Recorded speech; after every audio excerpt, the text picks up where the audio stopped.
After years of making headlines for a record-setting crime epidemic, the people of Chicago ousted their mayor in a stunning rebuke of her inability to do anything about it. Today, we hear from John Daley, whose family has been a longtime fixture in Chicago politics, about what the next mayor faces in delivering on that and other challenges in these turbulent times in America's Windy City. From Ballard Studios, it's 13th and Park. The future doesn't belong to the faint-hearted. There is not a liberal America and a conservative America. There is the United States of America. We will make America strong again. We will get through this together. I can hear you. The rest of the world hears you. And the people who knock these buildings down will hear all of us soon.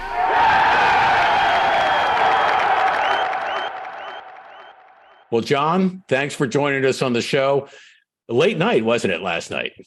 It was, and thank you for having me. I appreciate your time. Well, John, we have the first incumbent mayor of Chicago to lose re-election in more than 4 decades. It's not something that happens very often. A lot has been made of why that happened, but what's your take? Why do you think ultimately she was not able to even make the runoff? She wasn't even one of the top 2 finishers.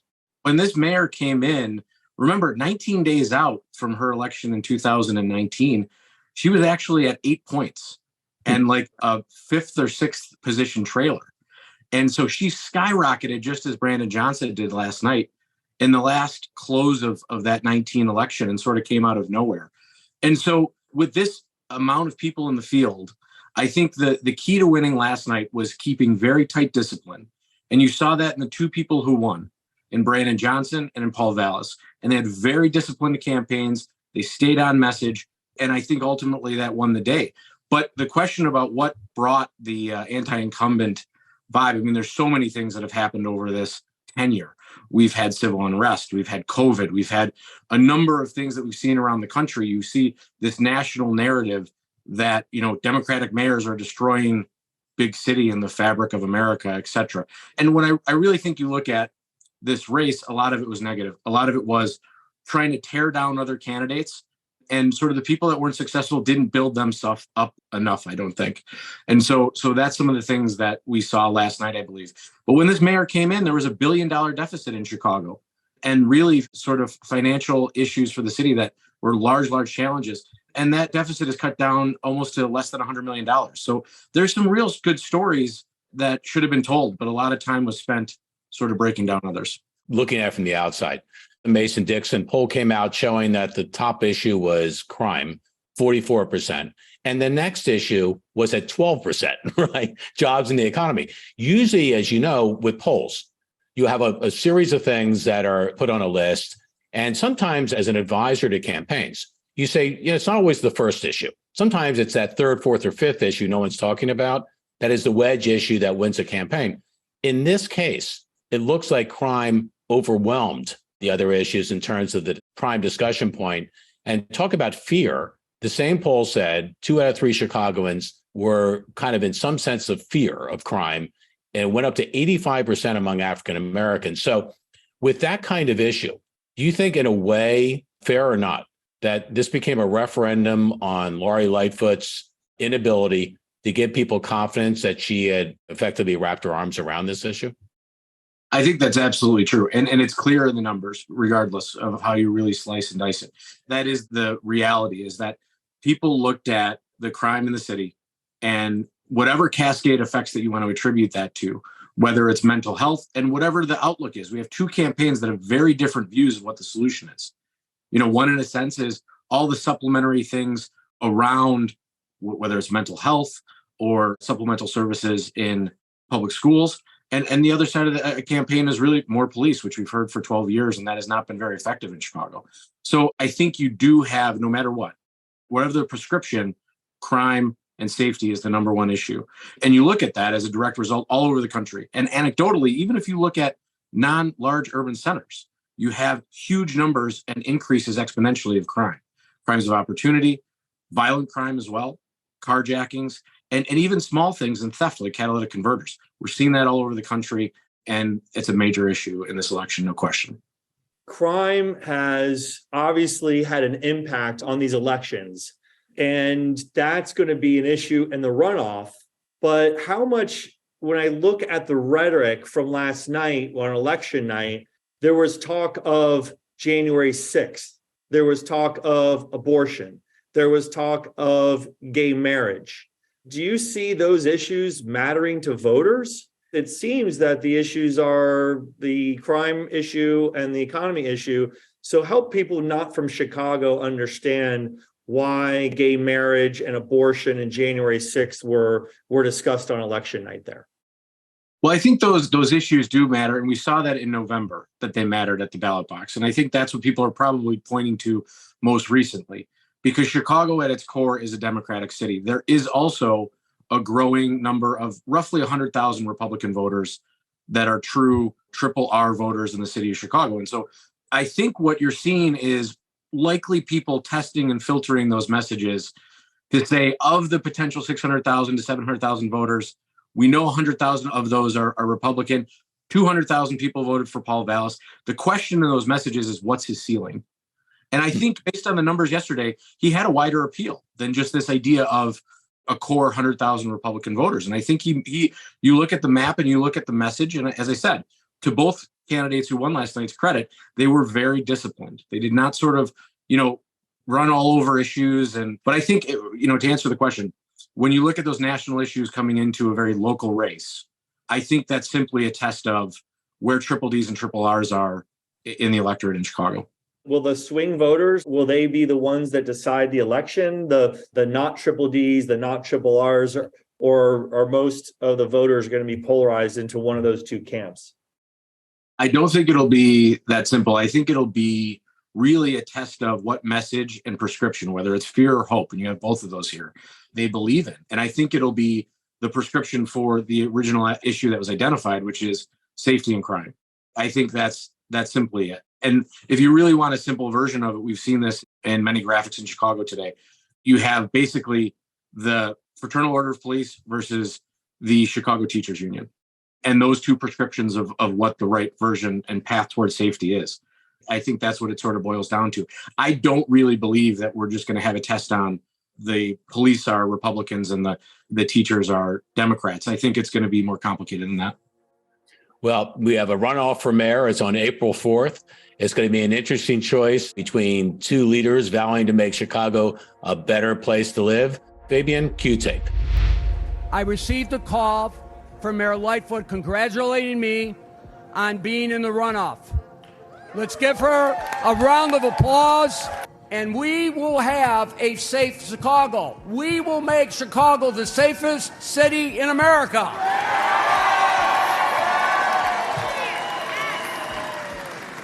A few months ago, they said they didn't know who I was. Well, if you didn't know, now you know. That's two very different styles, John, right? Coming on the stages, the victory stages on election night. This is the question I have, and you kind of started getting there before.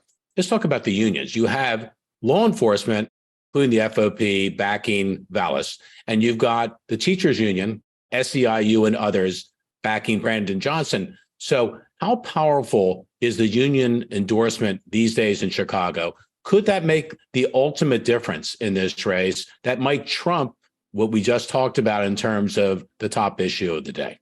I think you saw that, two very different communication styles. Paul Vallas is very much a technocrat. And you look at Brandon Johnson, he's a radio host. He's very affable. He's told his story. And to the point of that clip, he was very sort of unknown in the beginning of this race. Mm-hmm. He's a commissioner. He has done a whole lot. He is also a lobbyist for CTU itself, which will be a question. And he's a radio host. And he's done a tremendous amount of media. But the one thing he did, and also in his discipline, was he told his story about his family. And he made it very personal about his issues, family issues with addiction, issues with crime on the west side of Chicago where he lives, with his children, and safety with his family. And Paul did the same thing as well. He talked about his family very much as well. And so both unions, public service unions, and during COVID, both unions were dragged. The police in Chicago, from civil unrest into COVID, and both happening at the same time, was a horrible combination of things that the average person in the force, you can't help but feel terrible for. No matter what your ideas and sort of baggages with the police, the things that they've dealt with over the last 3 years, including issues with, that are solvable, like work rules. We even had an issue in Chicago around vaccination and exceptions and exemptions. And so that was one of the main things that motivated that union, simultaneously the teachers union being remote and not having enough external services, third-party services like mental health, et cetera. And so those are some of the reasons that those two groups particularly were motivated against the incumbent, but also not a surprise that you see them both being successful yesterday. I think it's an interesting face-off between the police and the teachers. In your experience, is that a typical alignment in the mayor's race there? Are the teachers and the police union typically on different sides? Is that unusual or is that not unusual? I think it sort of has depended historically on timing of contracts. And at certain times, neither have really played large roles. But in recent history, the teachers union and the FOP have both played outsized roles based on sort of the historical background. They've really been active. They've really gotten members active. And one of the things yesterday I think is interesting in the two approaches of the success on both sides. One was more of a media mail-driven process and campaign, which is, we've seen over years. A lot of digital, a lot of paid, and really not so much earned. And the teachers union style was really grassroots and field. They had an amalgam of groups that put 2,000 people on the street to only go chase early and VBM triple Ds that they knew. They had already identified and they chased them yesterday. And that made a difference. It's very clear in the numbers. I love it when you say VBM and other things. I'm laughing because as professionals, we know what you're talking about, vote by mail. But it probably made even more of a difference, the grassroots, I would argue, because of the turnout. The turnout, I think, was modest by historical standards. So obviously with lower turnout, I think grassroots, the ability to turn out voters actually has a profound effect. It's true. And, we're starting to see a moment, at least in Chicago. I don't know about elsewhere, but there seems to be a diminishing return in such heavy media buys, flooding mailboxes. And, there's got to be, and we're starting to see different approaches. And the personal approach and the direct approach is one that's winning, and also an advantage of the teachers. You obviously come from one of the most prominent families in American politics, and certainly the most prominent family in Chicago politics. And for those of us who are curious about what has it meant to you in terms of knowing of your family history, and what have you learned and how has it impacted your life? I think when you approach all of these things, I grew up in a neighborhood on the South Side that, people are very active in government and politics. And, that issue that I talked about cost of elections is something that I think about often. I worked in the U.S. Senate for government affairs, and that was an issue that we studied and thought about a lot, was the cost of elections. They've gone up exponentially. We've seen this as the leader in the presidential side, from President Bush cresting $1 billion for the first time to one cycle later, President Obama cresting $2 billion. And so that's something that I think about a lot, the amount of resources that are spent on things that should be inherent in our Constitution. And so it does mean a lot, especially in Chicago. We don't ever take any of these elections for granted, and certainly don't take people's support for granted. And I think the combination of those two things, people, the ultimate sign of respect, people voting for a candidate. I mean, it just takes a lot of hard work. And you saw that yesterday. The people who were disciplined and told the story and took the time to actually sell themselves were successful. The city is kind of a political melting pot. It's fascinating. As a political scientist, because it's roughly divided 1/3 white, 1/3 African-American, and 1/3 Hispanic. Now you have two candidates, one of Greek descent, one African-American. Well, the demographics themselves have bearing on this race. And how have they changed politics as you know it, John, over the last 10 years? That's a very good question. And I think the narrative wants to be, and we're hearing this a lot, that, Chicago is a segregated city and that this is as simple as it's going to be. I think it's a lot more complicated than that, especially when you look at the map yesterday. Brandon didn't really win the historically black wards. Well, he won North on the map, and he won in progressive wards. And that's where that GOTV and that's where that effort really turned out yesterday. Now, I think he has tremendous opportunity to grow in other areas. And that will be the question here and the test. What is Paul's ceiling and how much can he grow? And where does Brandon then have the ability to grow naturally, inherently in a base and new voters that will learn more? And I think that'll be sort of the back and forth. But I do think you have a prescription and a version of voters who want to see a more progressive leaning Chicago. And we've seen that. And you have a reaction to that as well. And that's sort of where we're progressing. And it's not simply in monoliths or demographics. And I think it's more an ideology. And we live in a ward on the south side that is growing. We have the first Chinese American alderwoman, and that's a growing demographic, phenomenally growing. The diaspora now it was traditionally southern China, but now northern China. Could it be that this race, John, comes down to a contest between modern day progressive politics, which you might say favors Brandon, versus law and order, which is the here and now issue of the day that is represented by Paul Vallas, who has told people in no uncertain terms, quote, Chicago will become the safest city in America. Do you think that one could overwhelm the other? I do believe that'll be the massive issue, and who you believe and what your prescription is for that path forward. I think there's questions on both ends. People will question a campaign simply run by CTU as a sole funding source. People also question Paul's CV and his history in Philadelphia and Chicago as well, and his history in New Orleans. So I think those are two things that we'll hear a lot of. The one thing I would caution any candidate against is if you look at the last election as any sort of really good weather of what happens, this is a very short race. It's only about a month, 6 weeks total. But when you look at it, the first 2 weeks are critical. In the last version of this, when Mayor Lightfoot was successful, her opponent ran a very, very negative cutting ad about a case that she was a prosecutor on, and ran it very matter-of-factly, and on its face, it was terrible, and it backfired tremendously. Wow. And our current mayor ran away with that race 70-30, and it really was sort of over after that, and it's about credibility. That's the one thing I think these candidates have to keep, that discipline that they've had, and keep this universal message that they've had going as they continue to grow their base and sort of define who they are. But I think regardless in that, they're going to have to really convince people that they have a path forward for safety and that they want to grow the city. We have a declining population at the moment. We'd have to deal with that. We have to deal with our infrastructure. Other cities are making it much more easy, not just to move in, but affordable, and the quality of life factors. We have weather to deal with in Chicago no matter what. How nice our buildings and streets and broadband is. We have some weather to deal with. Not the worst, certainly. And our summers are second to none. So, we do have to sell ourselves and we have to give people real reasons to come to the city. There's reasons why for business and trade and for heavy manufacturing. 80% of the rail in the United States comes through Chicago. And that's been a historic reason why we've been such a central hub. But we really need to keep that going in order to stay in that position.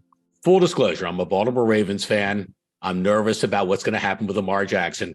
But of course, I love the Bears. Who can't love the Bears? And I remember seeing a game the Ravens played against the Bears the season before last, went up into Soldiers Stadium. It was awesome. But now they might be moving. It looks like they are going to be moving from Soldier Field up north to Arlington Heights. Are the Bear fans okay with that? Or is this going to take a lot of transition time? It's a great question. And I think, if we relate this back to the election, what can a mayor do about this? I think is something that people are often asking. And I don't know that there's much that they can do. The Bears are the oldest franchise over 100 years in the city of Chicago in one place in the NFL. And when you look at the ownership in its current configuration, really it's an economic play. I mean, they can realize a tremendous amount of value just in building an owned asset. And so, you look at the Cowboys and other examples of the valuations of these teams, and heavily they're part of the stadium's value. And I don't think there's another choice. What I think Chicago has a choice in is how we react to that. The Cardinals are from the south side where I'm from. And so we could certainly have a second team in the city of Chicago. And I think that's a more honest path. And when you look around the other activities that happen at Soldier Field, particularly the FIFA events, You look at when CONCACAF, the Gold Cup, has happened at Soldier Field. One of the largest rugby events happened where Ireland upset a 110-year record against New Zealand. Mexico packs the house unbelievable at Soldier Field. And some of the best events we've hosted, not to mention the Rolling Stones and all the things that happened in that space, and the Chicago Fire and anchor tenant now. So I think there's just other uses for the facility. I think there's an opportunity for new teams, but we can't, live and die in a city by 10 NFL games. I just remember the days when Walter Payton and Gale Sayers and others ran down that field and no one could catch them. John, thank you so much. I'm sorry that we intruded on your sleepless night that you just gotten through. And as Justin said, your family legacy, your family tradition has been something, has had an amazing impact on the city. We wish you the best. We're all going to look at the April 4th runoff election with great interest because I think Chicago has a lot to do with the direction of every major American city. And we hope it's going to be a good one. Well, I appreciate it. It's great talking to you. And I appreciate the question about our family. We take it very seriously. Public service is very important to us. Many different forms in our family, from the armed services to doctors, and we have a few elected officials still in the family, but definitely appreciate your time and appreciate what you do. Thank you, John, for being with us. Well, Justin, that was a history lesson in Chicago politics, as well as an update on the Chicago Bears. Daley, the name Daley. I mean, I'm sitting here thinking we're still listening to history that goes back into the 50s. Yeah, a really remarkable family, remarkable legacy, going back to his grandfather, who was the mayor, classic mayor of Chicago, and his uncle in more recent times. But, from that conversation, a couple things strike me is you have the existing mayor not even making the final runoff, very unusual. But then you have this progressive, somewhat unknown, as we saw in that clip. And then you have someone who only got 5% 4 years ago, but now got more votes than anybody else on the issue of law and order. So that issue of crime is undoubtedly going to be the number one issue. And it's interesting because I think you see the progressive candidate is going to be weak on that. And I think the progressive candidate is going to try to talk about other issues and try to basically point to his opponent and say, he's a Republican, he's not pro-choice, he's not pro-gay marriage. He's going to try to bring in some of those social issues. And I think you're going to see Johnson talk about everything, maybe almost other than crime, because he had taken a position one time regarding the defunding of the police, which he since has backtracked from. So I think that the dynamic that we see playing out in Chicago is similar to what we see happening all across the country. Well, you saw on election night last night exactly what you're talking about. So Paul Vallas is almost right off the bat says, we're going to make Chicago the safest city in America, which, by the way, among all the political promises that could be made, I know that's an aspirational idea, but the reality of making Chicago suddenly the safest, that's going to take a lot of work, right? But he wants to make sure it's a referendum on safety. On the other hand, you have Brandon Johnson, who came out of the gate, and he's talking about, look at me, someone that came from basically nowhere, and now I could become mayor. I'm in the personification of the American dream kind of approach. To your point, he wants to focus on that. And he is clearly the more progressive, if you had to scorecard it, candidate among the two. So what wins? Is it the ideological pull of Brandon Johnson and the personal story, which is, I'm sure, very compelling, versus Paul Vallas, who says, basically, I'm a one-issue candidate. I'm going to make you and your family safe again. And that's why it makes it so interesting. It's fascinating because, in my view, the social issues are not really what's plaguing Chicago right now. I assume, I don't know, but I assume that it is a pro-choice city. It's a pro-choice state, that no one's talking about restricting access to abortion there. But yet we're hearing abortion on election night was being discussed as an issue. So I don't know. My personal view and opinion is that voters care more about issues that impact their daily lives and not as much of issues that in theory are important to them. But if you can't walk out of your house or your home or your apartment and feel safe, and if your kids can't go to the playground, and if you can't go shopping to the grocery store and get food for yourself to feed yourself without being concerned about being a victim of crime, some of these other issues like gay marriage and abortion aren't as important. Not saying they're not important, but they're not as important if I don't even know if I can get to the grocery store and feed my family without being murdered. Yeah, and I think that's going to be the choice that Chicagoans will have on April 4th. I think generally what happens when you're given that kind of option, you go for the one that is most directly and closely to your heart and to the security and welfare of your family. That's why I think Paul Vallas, who, if I were to look at this in any other normal, semi-normal year, I'd say he has an uphill run against Brandon Johnson. I would agree, but there's a lot of campaigning left to be done. There's more than 4 weeks of campaigning, and now both candidates' mettle will be tested and how they navigate that issue. And my final observation is it's also fascinating. I asked John the question about the police union versus the teachers union, and it's just fascinating. These are two public employee unions, public safety and education, very important issues to voters. And now we're going to see those two interest groups clash in this mayor's race. That'll be another storyline to watch. My last takeaway is John.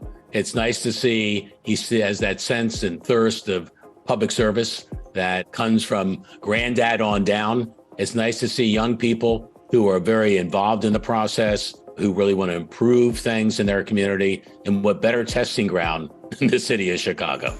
Absolutely. Another great episode. Adam, I'll see you next time. Looking forward to it. Don't miss future episodes by following us on Apple, Spotify, or other podcast platforms, or go to the YouTube channel where you can subscribe for free.